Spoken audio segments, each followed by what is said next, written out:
Hai Dufox, kembali lagi di Dutalks, talk show edukatif dan tanggap informasi secara eksklusif bersama Duta Universitas Negeri Jakarta.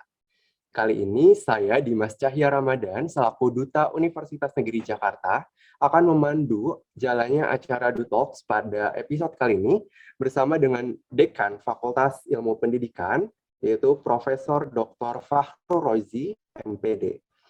Pada episode kali ini kita akan membahas serba-serbi terkait Fakultas Ilmu Pendidikan. Jadi untuk kalian calon mahasiswa baru Fakultas Ilmu Pendidikan khususnya, silakan disimak baik-baik karena nantinya akan banyak sekali informasi yang teman-teman akan dapatkan pada sesi kali ini. Oke, sebelumnya saya ingin menyapa dulu kepada Profesor Fahru Rozi. Halo Pak, selamat siang. Selamat siang, Mas Dimas. Apa kabar? Alhamdulillah kabar baik. Bapak sendiri apa kabar, Pak? Alhamdulillah sehat. Semoga kita selalu sehat ya. Amin, amin. Semoga selalu sehat dan tetap Baik. menjaga protokol kesehatan ya, Bapak. Oke, ini kita bisa langsung aja untuk sharing-sharing, Pak, bincang-bincang terkait Silakan. Fakultas Ilmu Pendidikan supaya calon-calon mahasiswa baru Universitas Negeri Jakarta khususnya yang akan masuk kepada Fakultas Ilmu Pendidikan bisa mendapat banyak informasi. Oke, kita menuju ke pertanyaan pertama, yaitu di sini visi misi dari Fakultas Ilmu Pendidikan, Bapak. Boleh dijelaskan? Ya, terima kasih Mas Dimas Cahya sebagai dutanya UNJ. Saya sudah diundang di dalam kegiatan kita pada hari ini mewakili Fakultas Ilmu Pendidikan Universitas Negeri Jakarta. Mudah-mudahan calon mahasiswa sudah tahu alamatnya ya, Mas Dimas ya. Betul, Pak. Fakultas Ilmu Pendidikan berada di Rawamangun, Muka tepatnya. Jadi kalau kita pintu masuk UNJ dari sisi Jalan Rawamangun, maka yang akan tampak terlebih dahulu adalah gedung Fakultas Ilmu Pendidikan Universitas Negeri Jakarta. Dilihat dari gedungnya cukup tua, termasuk heritage, cagar budaya. Maka sudah bisa dipastikan bahwa Fakultas Ilmu Pendidikan adalah fakultas tertua di Universitas Negeri Jakarta. Sebagai fakultas yang cukup tua dan yang menjadi fakultas pertama sekali ada di Universitas Negeri Jakarta, tentu mengusung visi misi yang sesuai dengan visi misi Universitas Negeri Jakarta. Di mana harapannya pada tahun 2035 menjadi Fakultas Ilmu Pendidikan yang unggul pada tingkat ASEAN. Nah, tentu unggul di tingkat ASEAN ini bukan sesuatu yang muluk-muluk yang ingin kita capai, Mas Dimas, tetapi ini adalah rangkaian yang cukup panjang di mana Fakultas Ilmu Pendidikan sudah bisa dikatakan sebagai fakultas yang unggul di Indonesia, di mana dari 13 program studi yang ada di Fakultas Ilmu Pendidikan, semuanya sudah terakreditasi A dan juga unggul.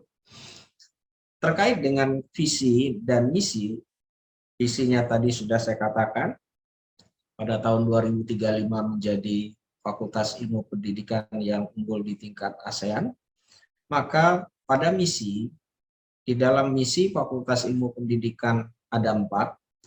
Yang pertama adalah menyelenggarakan pendidikan untuk menghasilkan pendidik dan tenaga kependidikan. Nah, kenapa disebut menghasilkan pendidik dan tenaga kependidikan? Karena di Fakultas Ilmu Pendidikan itu tidak hanya menghasilkan guru, Mas Dimas, tetapi juga menghasilkan tenaga kependidikan. atau yang sering kita sebut di sekolah-sekolah ataupun di lembaga pendidikan, ada yang kita sebut dengan administrasi, ada yang kita sebut dengan laboran, ada juga yang kita sebut dengan teknisi dan lain sebagainya. Nah, di dalam konteks menjadikan atau menghasilkan pendidik atau guru ini, diantaranya kita menghasilkan guru sekolah dasar, guru pendidikan anak usia dini, guru pendidikan luar sekolah, pendidikan luar biasa atau kalau dikenal sekarang ini disebut dengan pendidikan khusus. Kemudian kita juga menghasilkan tendik, diantaranya tendik untuk manajemen pendidikan, kemudian teknologi pendidikan, pendidikan khusus, dan juga yang lainnya. Nah, kemudian yang kedua adalah tentu untuk melaksanakan tujuan dan visi UNJ tadi menjadi unggul di tingkat ASEAN, maka misi yang kedua adalah melaksanakan penelitian untuk mengembangkan berbagai kajian-kajian keilmuan. Nah, jadi terkait dengan kajian-kajian ilmu pendidikan, ilmu kependidikan, dan tenaga pendidik ini semua dikaji di bidang ilmu pendidikan. Kemudian yang ketiga adalah tentu sebagai tupoksi perguruan tinggi, yaitu Tridharma perguruan tinggi. Salah satu dari Tridharma itu adalah pengabdian kepada masyarakat. Maka pada misi yang ketiga adalah melakukan atau melaksanakan pengabdian kepada masyarakat dalam rangka diseminasi dan implementasi ilmu pengetahuan teknologi di bidang pendidikan. Artinya berbagai hasil-hasil pengembangan para dosen terkait dengan berbagai hasil-hasil penelitian ini diterapkan di masyarakat melalui kegiatan yang namanya pengabdian kepada masyarakat. Kemudian yang keempat adalah menjalin kemitraan dengan berbagai instansi, baik itu instansi swasta maupun negeri dalam rangka untuk melaksanakan Tridharma perguruan tinggi. Demikian untuk visi misi dari Fakultas Ilmu Pendidikan, Mas Dimas. Wah, luar biasa sekali. Sangat futuristik ya, Bapak, baik dari segi visi maupun misinya. Dan beberapa waktu yang lalu, Fakultas Ilmu Pendidikan ini baru saja memilih duta utama ya, Bapak, betul? Ya, betul. Nanti apakah duta utama dari FIP ini juga akan dilibatkan, Pak, dalam menjadi garda terdepan nih, Pak, dalam mewujudkan visi misi tersebut? Betul sekali, kita baru saja menyelenggarakan kegiatan pemilihan mahasiswa berprestasi tingkat fakultas, yaitu Fakultas Ilmu Pendidikan Universitas Negeri Jakarta. Dan kita sudah menentukan pemenang-pemenangnya. Salah satu yang kita kategorisasikan adalah Duta Fakultas Ilmu Pendidikan. Duta ini adalah tanggung jawabnya sangat vital sekali dalam rangka mengenalkan tidak hanya di kalangan para mahasiswa atau calon mahasiswa, tetapi lebih dari itu adalah termasuk mempromosikan berbagai kegiatan-kegiatan yang dilaksanakan oleh Fakultas Ilmu Pendidikan. Kami berharap peran duta ini betul-betul bisa menjadikan bagian dari penyampaian informasi yang ada di Fakultas Ilmu Pendidikan. Oleh karena itu memang ketika kami memutuskan duta yang terpilih sudah kita lakukan briefing bahwa tugas Anda sangat berat, Anda harus betul-betul menampilkan diri sebagai mahasiswa atau juga bagian dari tim yang memang memiliki karakteristik sebagai seorang tenaga pendidik, terutama yang terkait dengan ilmu pendidikan. Begitu, Mas Dimas. Wah, luar biasa nih teman-teman. Buat teman-teman calon mahasiswa Universitas Negeri Jakarta, khususnya yang berminat untuk masuk ke Fakultas Ilmu Pendidikan, nanti teman-teman juga bisa mencoba ya Pak, untuk menjadi duta berikutnya, menjadi contoh, menjadi garda terdepan nih, atau ikon dari FIP itu sendiri, teman-teman. Oke, lanjut ya Pak. Kita akan ke pertanyaan berikutnya, ya ini terkait fasilitas dari Fakultas Ilmu Pendidikan. Kira-kira fasilitas apa saja yang menunjang perkuliahan para mahasiswa Pak di fakultas tersebut?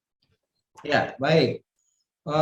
Fasilitas di Fakultas Ilmu Pendidikan, di mana Fakultas Ilmu Pendidikan ini saya sampaikan tadi ada 13 program studi, Mas Dimas ya, ada 13 program studi, ada 7 program studi strata 1.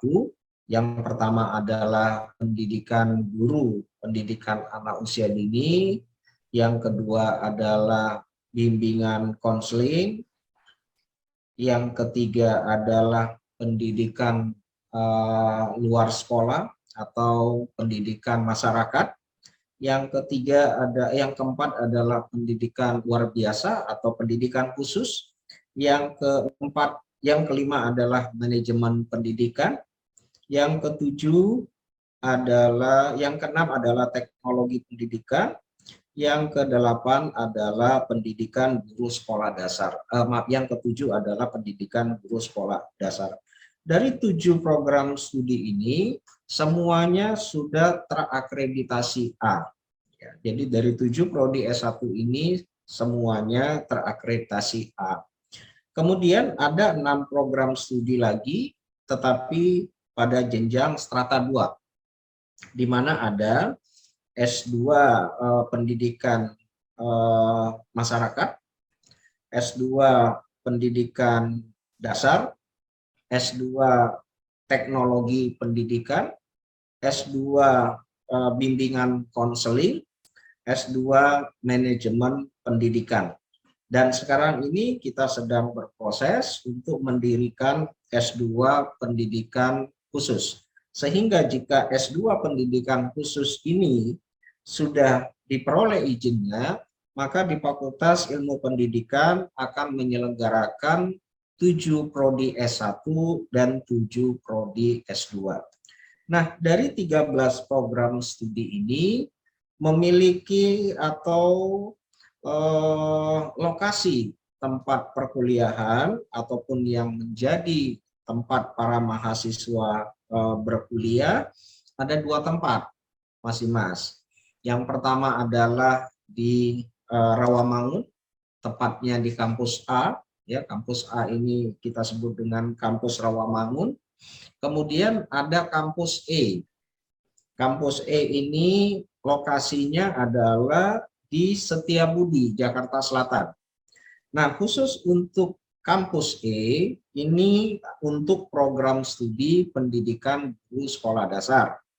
Sedangkan kampus yang A ini untuk 12 prodi yang lainnya yang berasal dari prodi PGE PAUD, bimbingan konseling, dan lain sebagainya. Tentu untuk bisa menghasilkan lulusan yang berkualitas baik, perlu didukung dengan penyediaan sarana prasarana yang baik dan berkualitas baik juga. Maka dari itu, Fakultas Ilmu Pendidikan sudah menyediakan berbagai fasilitas, diantaranya ruang kuliah yang representatif, di mana semua ruangan itu kita berikan AC agar para mahasiswa nyaman di dalam perkuliahan, termasuk fasilitas-fasilitas di dalam kelas yang mendukung kegiatan perkuliahan. Termasuk pada saat ini kita sudah menyediakan ruangan kelas yang smart class, ya, di mana dengan teknologi sekarang ini apalagi COVID yang belum jelas kapan berakhirnya, menuntut pembelajaran itu tidak lagi dilakukan secara manual atau secara konvensional, tetapi juga sudah harus menggunakan sistem pembelajaran yang berbasis hybrid. Nah, tentu untuk menghasilkan pembelajaran yang hybrid ini dibutuhkan sarana prasarana, dan alhamdulillah PIP sudah melakukan itu, dan jika para mahasiswa nantinya berkuliah sudah bisa menggunakan kelas yang hybrid tadi dengan menggunakan fasilitas smart class. Kemudian kita juga menyediakan berbagai fasilitas-fasilitas, diantaranya laboratorium, baik itu laboratorium komputer, micro teaching, multimedia, dan juga laboratorium yang kekhususan program studi. Ya, jadi masing-masing prodi itu punya laboratorium kekhususan. Ya, kalau nanti teman-teman dari calon mahasiswa ingin berkunjung misalnya ke prodi pendidikan khusus, maka nanti ada laboratorium yang nantinya banyak sekali menangani anak-anak yang ABK. Atau juga kalau ingin jalan-jalan ke prodi PG PAUD, nanti di sana akan ada laboratorium tumbuh kembang anak, kemudian laboratorium TK atau pengasuhan untuk anak, itu semua tersedia dengan baik di program studi masing-masing. Kemudian agar para mahasiswa melek terhadap berbagai informasi-informasi baru, kita juga sudah menyediakan berbagai fasilitas yang terkait dengan perpustakaan. Kita sudah punya ruangan perpustakaan yang representatif, baik itu yang dimiliki oleh Fakultas Ilmu Pendidikan maupun yang dimiliki oleh Universitas Negeri Jakarta. Fasilitas yang lain adalah ruangan-ruangan yang terkait dengan pendukung proses pembelajaran, diantaranya ada ruang kantor, ruang program studi, kemudian ruang fakultas, dan lain sebagainya.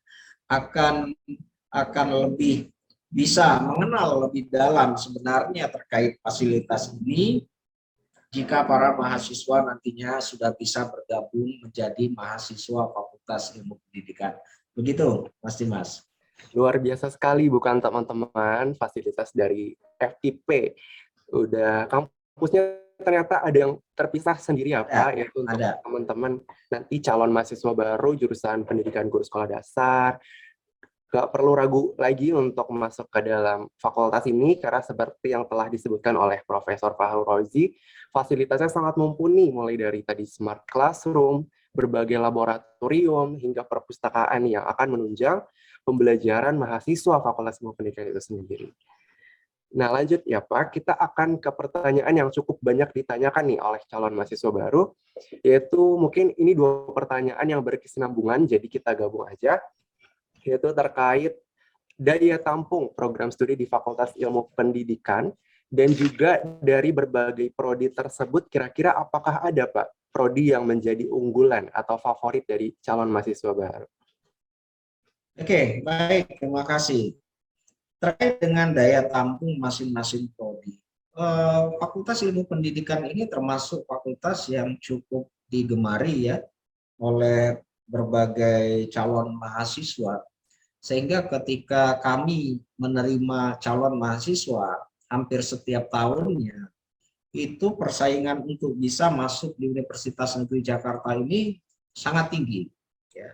Nah, ada beberapa program studi di Fakultas Ilmu Pendidikan yang ketika hampir setiap tahun kita analisis memiliki daya saing yang cukup tinggi. Ya. Di antaranya adalah program studi yang pertama, pendidikan guru sekolah dasar, ini peminatnya luar biasa, banyak sekali. Kemudian yang kedua adalah pendidikan anak usia dini, ya. Yang ketiga adalah pendidikan khusus, dan seterusnya pendidikan bimbingan konseling.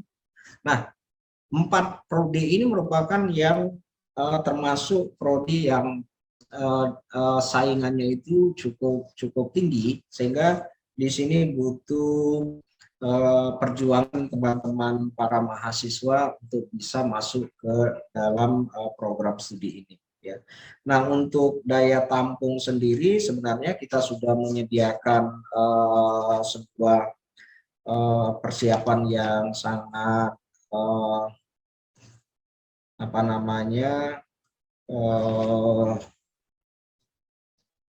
persiapan yang cukup matang untuk menerima mahasiswa baru berdasarkan kebutuhan, karena memang ketika kita menentukan berapa jumlah mahasiswa yang diterima di masing-masing program studi itu bukan atas dasar berapa yang banyak melamar, Mas Dimas. Jadi yang kita tentukan berapa kita bisa menerima itu tergantung dengan yang namanya rasio dosen dan mahasiswa. Jadi kalau dosennya misalnya sebuah program studi yang sehat itu memiliki rasio dosen itu 1:30. Ya, nah jadi kalau kita di suatu prodi itu punya 10 dosen, maka total mahasiswa yang harus ada di program studi itu maksimalnya 300. Nah, kalau 300 terbagi ke dalam 4 angkatan, maka sudah bisa dipastikan satu angkatan itu pastinya menerima kurang lebih 70 sampai 80 mahasiswa. Ya. Nah, oleh karena itu ketika kita menentukan prodi-prodi mana dan daya tampungnya berapa, kita coba dengan mensinkronkan terhadap jumlah dosen yang ada di program studi masing-masing. Nah, sebagai informasi saja bahwa kalau di pendidikan khusus itu jumlah dosennya ada 16, ya. Sehingga di sini untuk tahun 2022 ini kita coba untuk membuka pendaftaran mahasiswa baru yaitu sejumlah 135 orang. Jadi kurang lebih kita menerima sekitar 3 kelas, ya. Nah, 3 kelas ini tentu kita terima dengan tiga jalur. Ada yang namanya SBMPTN, SNPTN, dan Mandiri. Nah, jadi nanti akan dibagi persentasenya. Biasanya 40, 40, 30, ya. 40% itu melalui SBMPTN, 30% SNPTN, dan 30% secara mandiri. Jadi ketika nantinya di tes awal tidak diterima di SNPTN, maka bisa melalui jalur mandiri atau juga melalui SNPTN. Kemudian untuk pendidikan masyarakat, dosennya ada 13, ya. Kita coba untuk menampung kurang lebih sekitar 90 mahasiswa. Ya. Kemudian teknologi pendidikan ada 11 dosen. Kita akan tampung jumlah mahasiswa yang kita terima itu 80 orang. Jadi kurang lebih sekitar 2 kelas. Ya. Kalau pendidikan masyarakat tadi ini 3 kelas. Kemudian pendidikan guru sekolah dasar, ini jumlah dosennya cukup banyak, Mas Dimas, kurang lebih sekitar 36 dosen. Ya. Maka di tahun 2022 ini kita akan menerima kurang lebih 225 mahasiswa atau kurang lebih sekitar 5 kelas atau 6 kelas. Kemudian prodi yang berikutnya manajemen pendidikan, jumlah dosennya juga sangat sedikit, ya, hanya 11 orang. Kita menerima kurang lebih sekitar 90 mahasiswa. Kemudian ada juga bimbingan dan konseling. Ini jumlah dosennya ada 10. Kita juga menampung kurang lebih sekitar 80 mahasiswa. Dan terakhir, pendidikan anak usia dini, jumlah dosennya ini adalah 19 orang. Kita coba untuk menampung mahasiswa sejumlah 160 orang. Nah, itulah daya tampung Fakultas Ilmu Pendidikan di tahun 2022 ini, Mas Dimas. Baik, Prof. Nah, luar biasa nih. Ini info yang penting banget untuk teman-teman, khususnya calon mahasiswa baru, untuk catat ya, karena daya tampung yang baru saja disebutkan oleh Profesor Fahru Rozi ini belum banyak dirilis loh teman-teman di berbagai platform. Jadi terus nantikan tayangan-tayangan berikutnya, dan juga jangan lupa untuk pantengin terus platform dari Universitas Negeri Jakarta, salah satunya melalui Instagram UNJ Official. Dan tadi juga Prof juga sudah menyebutkan terdapat setidaknya 4 program studi unggulan ya yang sering diminati, lebih diminati oleh calon mahasiswa baru. Jadi buat teman-teman bisa diatur strateginya mulai dari sekarang apabila program studi impian teman-teman termasuk ke dalam salah satu yang favorit. Oke, Prof. Kita lanjut lagi ke pertanyaan berikutnya. 2 pertanyaan berikutnya ini lagi-lagi berkesinambungan, Prof. Jadi saya izin gabung, yaitu terkait prestasi mahasiswa dan juga penghargaan akademik yang telah diraih oleh Fakultas Ilmu Pendidikan. Kira-kira seperti apa, Prof? Bisa dijelaskan? Ya, baik. Terima kasih. Untuk prestasi prestasi mahasiswa dan dosen ya, jadi tidak elok kalau hanya mahasiswanya saja yang disebutkan penghargaan. Mas Dimas ya, kita perlu juga memberikan penghargaan terhadap dosen dan juga Fakultas Ilmu Pendidikan maupun program studi. Yang pertama adalah prestasi mahasiswa. Dalam berbagai aktivitas, baik itu kegiatan yang sifatnya akademik dan non-akademik, Fakultas Ilmu Pendidikan di tahun 2020-2021 sudah cukup banyak prestasinya, ya.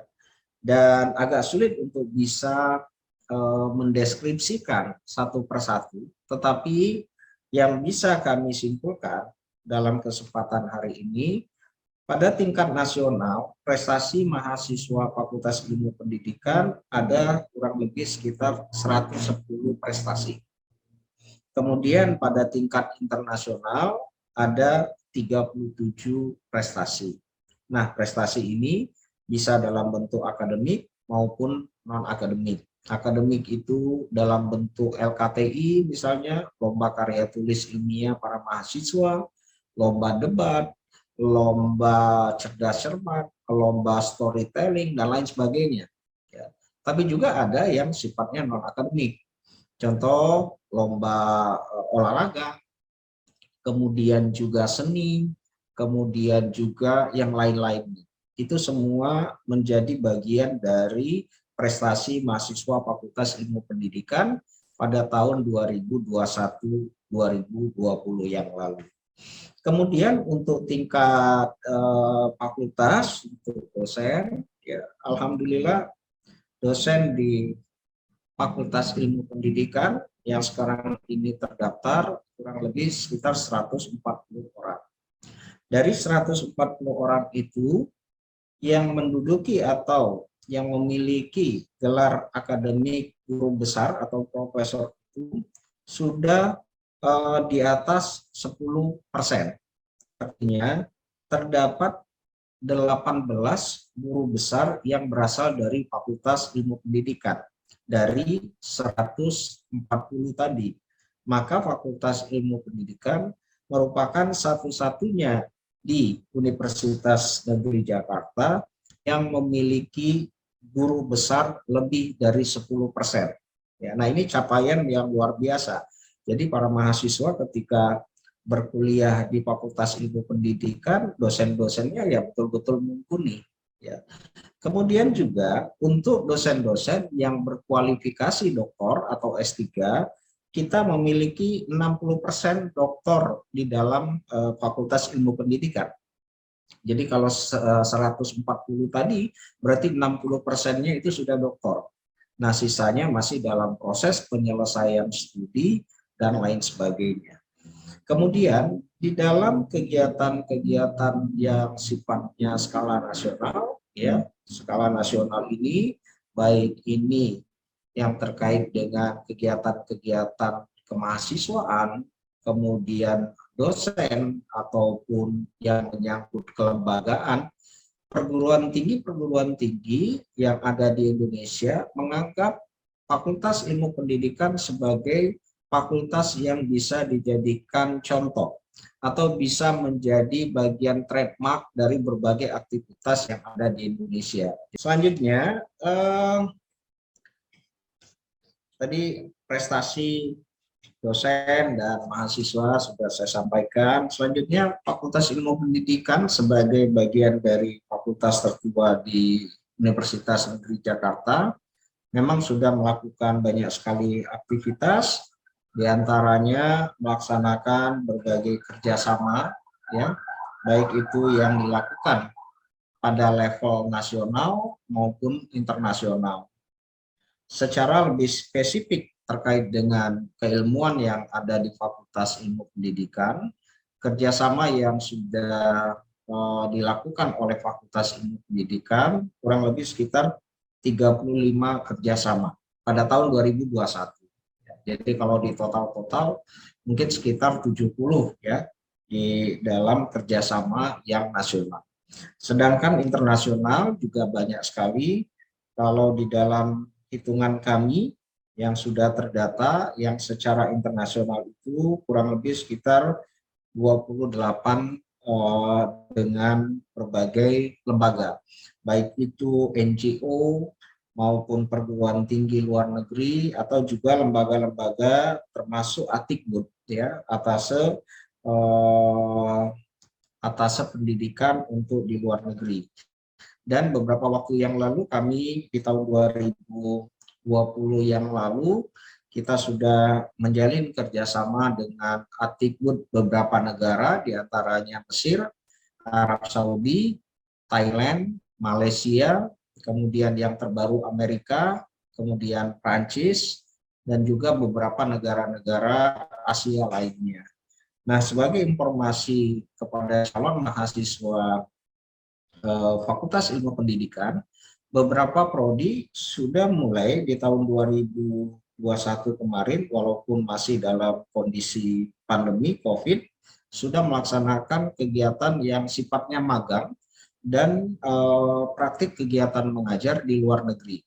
Kemarin kita mengirimkan beberapa mahasiswa yang PKM di Arab Saudi, kemudian juga di Thailand, kemudian di Malaysia, kemudian ada beberapa kemarin yang melaksanakan kegiatan magang dan juga guru BK di Davao Malaysia, Manila atau Filipina, dan juga beberapa negara-negara lainnya. Jadi artinya memang karena visi kita menjadi unggul pada tingkat ASEAN, kerjasama kita diharapkan tidak hanya pada tingkat lokal, tetapi harapannya pada tingkat nasional. Dan alhamdulillah dukungan Universitas Negeri Jakarta sangat luar biasa dalam hal ini. Karena apa? Karena semua fakultas itu dinaungi, diberi ruang untuk melaksanakan berbagai kerjasama pada tingkat internasional. Demikian, Mas Dimas. Baik, Prof. Nah, Fox, sangat luar biasa bukan terkait prestasi dari Fakultas Ilmu Pendidikan. Dimulai dari prestasi dosennya yang banyak juga menyandang gelar guru besar, profesor, doktor, dan kemudian dari kinerja Fakultas Ilmu Pendidikan itu sendiri juga yang sudah banyak melakukan kerjasama baik skala nasional maupun internasional. Lalu dari segi mahasiswanya juga ya Pak, tadi menarik sekali bahwa prestasi mahasiswa Fakultas Ilmu Pendidikan ini tidak hanya di bidang akademik, namun juga mahasiswanya dinaungi dan diapresiasi prestasinya yang di luar bidang pendidikan, yaitu dari bidang seni, juga bidang olahraga. Nah, bicara soal prestasi, tentunya ini menjadi daya tarik sendiri ya buat calon mahasiswa baru untuk tidak usah ragu lagi masuk ke Universitas Negeri Jakarta, khususnya FIP, karena mahasiswa maupun dosen dan juga kinerja fakultasnya sangat-sangat patut diapresiasi karena prestasinya sudah sangat luar biasa. Oke, baik Bapak. Kita lanjut ke pertanyaan berikutnya, yaitu terkait besaran UKT atau uang kuliah tunggal yang ada di Fakultas Ilmu Pendidikan. Dan juga berkaitan dengan itu, Prof, kira-kira ada beasiswa apa saja yang ditawarkan di Fakultas Ilmu Pendidikan untuk mahasiswanya, begitu, Prof? Baik, terima kasih. Para mahasiswa, calon mahasiswa di Universitas Negeri Jakarta sebagai bagian dari perguruan tinggi negeri di Indonesia sudah menerapkan kebijakan yang digulirkan oleh Kementerian Pendidikan dan Kebudayaan Ristekti, di mana semua perguruan tinggi negeri itu wajib menggunakan pola pembiayaan untuk perkuliahan dengan menggunakan UKT, uang kuliah tunggal.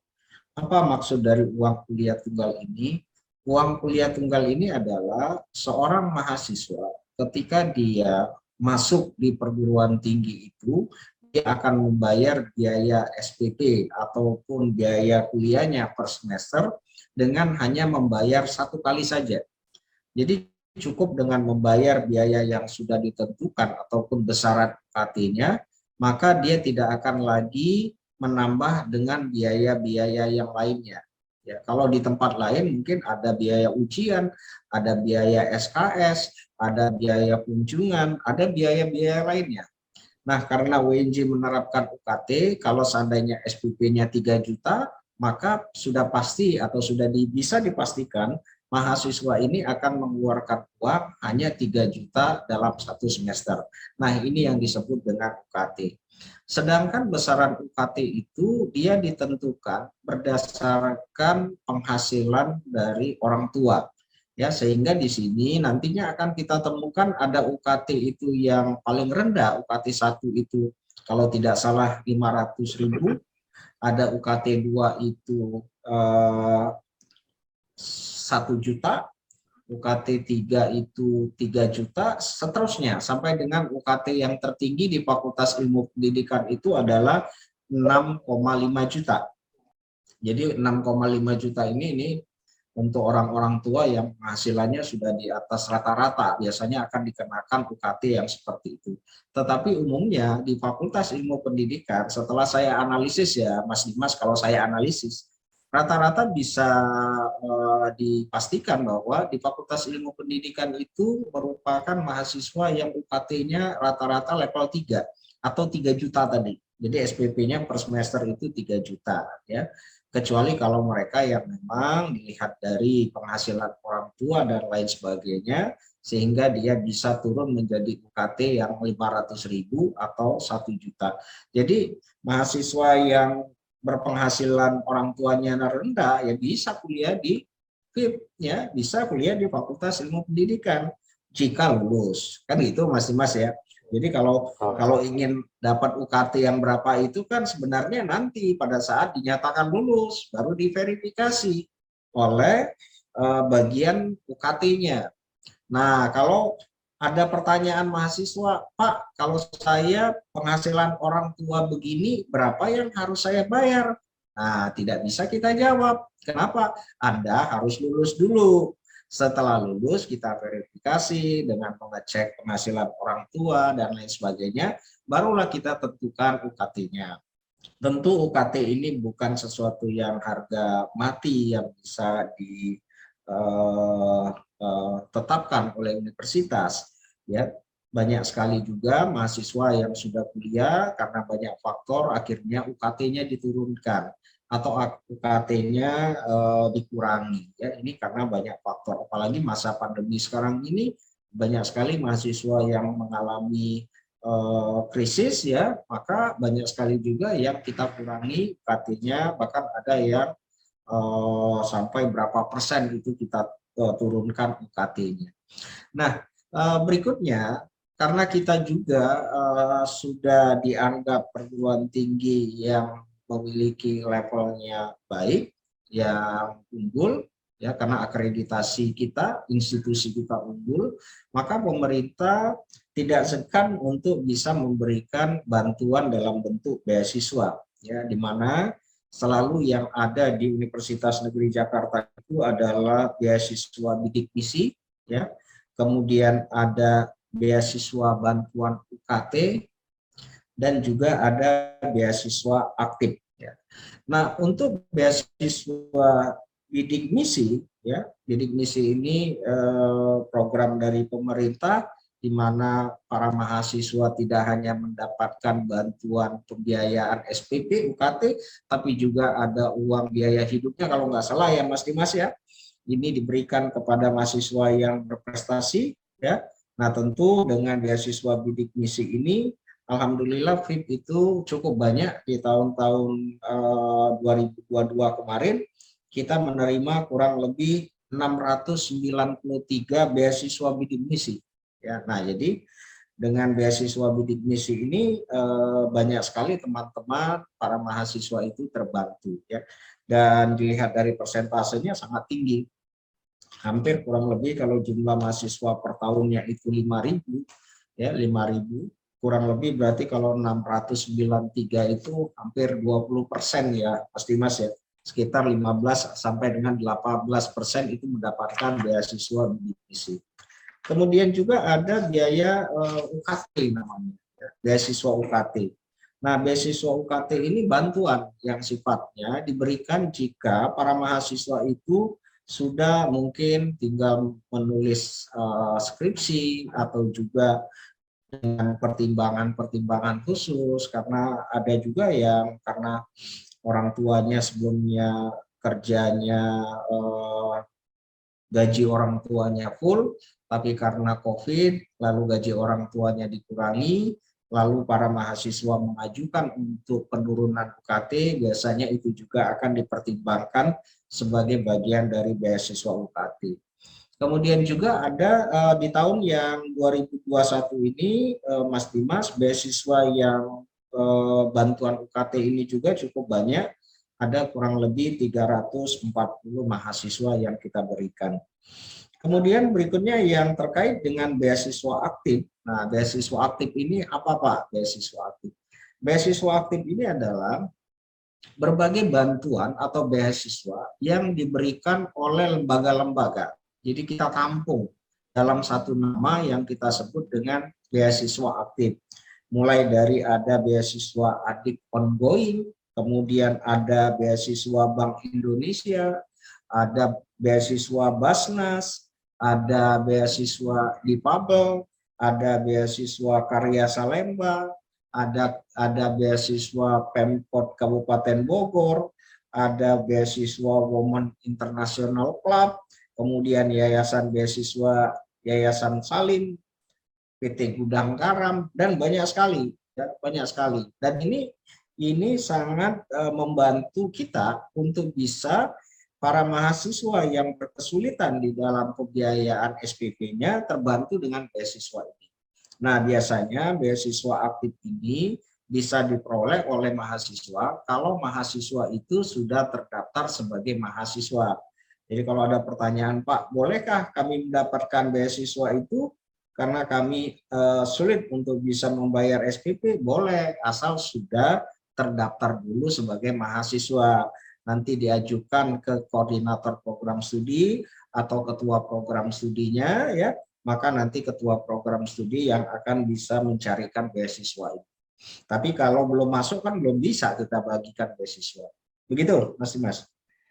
Baik, Prof. Nah, Dufox, ada tambahan informasi baru lagi nih yang kita dapat dari Profesor Fahrul Rozi terkait besaran UKT ya, di mana di zaman saat ini rasanya kendala biaya itu sudah tidak bisa dijadikan alasan lagi nih untuk tidak melanjutkan studi, karena seperti yang Profesor Fahrul Rozi telah katakan bahwa perguruan tinggi negeri, salah satunya Universitas Negeri Jakarta itu telah menetapkan sistem UKT ya berdasarkan kemampuan dari keluarga mahasiswa itu sendiri. Jadi teman-teman nggak perlu khawatir lagi. Dan selain itu juga teman-teman masih punya kesempatan untuk mendapatkan bantuan nih berupa beasiswa baik dari lembaga pemerintah maupun dari swasta dan juga dari NGO ya Pak. Jadi teman-teman nggak perlu ragu lagi untuk berkuliah dan tidak perlu menjadikan kendala biaya menjadi alasan lagi.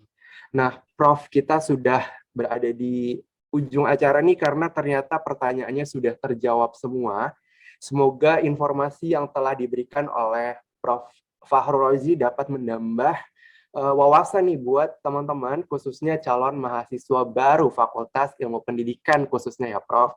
Jadi untuk teman-teman, disaksikan episode kali ini dari awal sampai akhir, jangan sampai ada yang terlewat sedikit pun, karena tadi juga kita telah membahas nih terkait visi misi yang sangat futuristik, kemudian dari FIP sendiri juga ternyata ada dutanya ya Prof, yang menjadi ikon dari Fakultas Ilmu Pendidikan. Kemudian kita juga sudah mengulas terkait fasilitas, kemudian prestasi maupun pencapaian kinerja dari Fakultas Ilmu Pendidikan. Kemudian kita juga tadi sudah spill gitu atau memberi kisi-kisi terkait prodi unggulan. Jadi buat teman-teman yang sekiranya prodi impian teman-teman termasuk yang diunggulkan, bisa atur strategi mulai dari sekarang. Begitu ya Profesor. Ya, jadi mungkin cukup sekian untuk sesi bincang-bincang kali ini. Terima kasih Prof. Fahrul Rozi atas ketersediaan waktunya dan juga informasi yang sangat luar biasa. Semoga bermanfaat dan semoga menambah minat serta ketertarikan nih bagi para mahasiswa baru Universitas Negeri Jakarta, khususnya yang berminat masuk ke FIP ya Prof. Sekali lagi terima kasih. Oh ya, Terima kasih Mas Dimas. mohon Ya. maaf sebelum menutup, apakah kiranya dari Prof. Fahru Rozi ada closing statement atau pesan-pesan khusus untuk calon mahasiswa baru nih, Prof? Ya, terima kasih Mas Dimas. Sebagai kata penutup dari saya adalah untuk bisa memperbaiki Indonesia agar menjadi negara yang maju, maka kita harus memperbaiki guru-gurunya terlebih dahulu. Fakultas Ilmu Pendidikan adalah salah satu penghasil tenaga pendidik atau guru yang bisa memperbaiki Indonesia di masa yang akan datang. Mari bergabung di Fakultas Ilmu Pendidikan untuk bisa menjadikan manusia Indonesia unggul di kemudian hari dan sesuai dengan harapan kita bersama. Terima kasih. Wassalamualaikum warahmatullahi wabarakatuh. Waalaikumsalam. Nah, teman-teman sudah mendapatkan ajakan langsung nih dari Bapak Dekan Fakultas Ilmu Pendidikan untuk bergabung menjadi bagian di dalamnya. Sekali lagi terima kasih sebesar-besarnya Prof. Fahru Rozi atas ketersediaan waktunya, atas informasinya.